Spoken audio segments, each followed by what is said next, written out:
There are many who, in an attempt to show atheism to be intellectual, have claimed that Albert Einstein was an atheist. However, the brilliant scientist said the exact opposite. In the view of such harmony in the cosmos, which I, with my limited human mind, am able to recognize, there are yet people who say there is no God. But what makes me really angry is that they quote me for support of such views. Einstein also said, "We know nothing about God and the world at all. All our knowledge is but the knowledge of school children. Possible we shall know a little more than we do now. But the real nature of things, that we shall never know. Never." He even revealed his insightful mind with, "I see a pattern, but my imagination cannot picture the maker of the pattern. I see a clock, but I cannot envision the clockmaker. The human mind is unable to conceive of the four dimensions.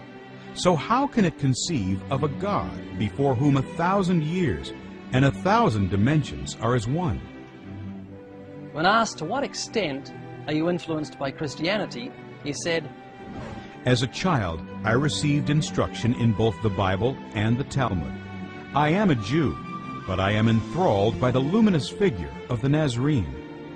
When asked if he accepted the historical existence of Jesus, he replied, "Unquestionably, no one can read the Gospels without feeling the actual presence of Jesus. His personality pulsates in every word. No myth is filled with such life." Albert Einstein wasn't a fool. He believed in God. He said of the Creator's existence, "I am not an atheist.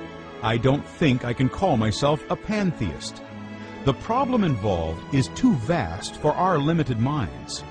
We are in the position of a little child entering a huge library filled with books in many languages. The child knows someone must have written those books. It does not know how.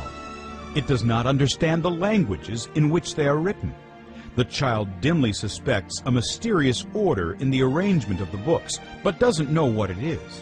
That, it seems to me, is the attitude of even the most intelligent human being toward God. We see the universe marvelously arranged and obeying certain laws, but only dimly understand these laws." He continued, "What separates me from most so-called atheists is a feeling of utter humility toward the unattainable secrets of the harmony of the cosmos." In fact, Einstein tended to be more critical of debunkers who seemed to lack humility or a sense of awe than of the faithful. He wrote in a letter, "The fanatical atheists are like slaves who are still feeling the weight of their chains which they have thrown off after hard struggle. They are creatures who, in their grudge against traditional religion as the opium of the masses, cannot hear the music of the spheres." In other words, because of their hatred of traditional religion, they can't see the genius of God's handiwork. It's interesting to notice that at the age of 34, a young Albert Einstein proudly boasted of something that seemed right to him.